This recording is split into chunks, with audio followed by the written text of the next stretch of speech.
अलिबागमध्ये पर्यटकांचे मेगा हाल होत आहेत। घरी परतणारे शेकडो पर्यटक अलिबागमध्ये खोळंबलेले आहेत। अलिबाग बस स्टँडवर तौबा गर्दी पाहायला मिळते। सुट्टीनंतर घरी निघालेल्या पर्यटकांचे हाल सुरू आहेत। रायगड परतीच्या प्रवासात पर्यटकांचे मेगा हाल सुरू आहेत। अलिबाग बस स्थानकावर पर्यटकांची गर्दी पाहायला मिळते। या संदर्भात ताजे अपडेट देत आहेत आपले प्रतिनिधी प्रफुल्ल काय नेमकं अलिबाग एसटी स्टँडला जर आता आपण बघितलं तर पर्यटकांची म्हणजे तुफान गर्दी आहे आणि त्यांना एसटी बसेस कमी पडत आहेत, कारण ज्या एसटी बसेस आहेत त्या पुणे आणि मुंबईसाठी हव्या आहेत।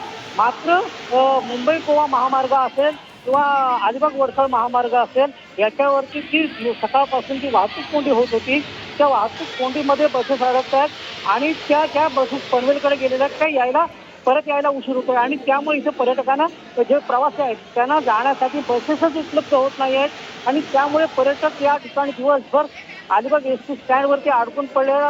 आज पाहिलं तर शेकडो पर्यटक या ठिकाणी अडकून पडलेले आहेत आणि पनवेलकडे जाण्यासाठी सुद्धा या पर्यटकांना बसेस नाहीत। खरं तर मागच्या 3 दिवसांपासून मोठ्या संख्येने पर्यटक अलिबागमध्ये आले होते, कारण सलग 3 दिवसांची सुट्टी होती आणि आता ते आपल्या परतीच्या प्रवासाला लागल्यात। मात्र परतीच्या प्रवासात बसेस मिळत नसल्याने त्यांचा खोळंबा झाला आहे आणि ते अडकून पडले।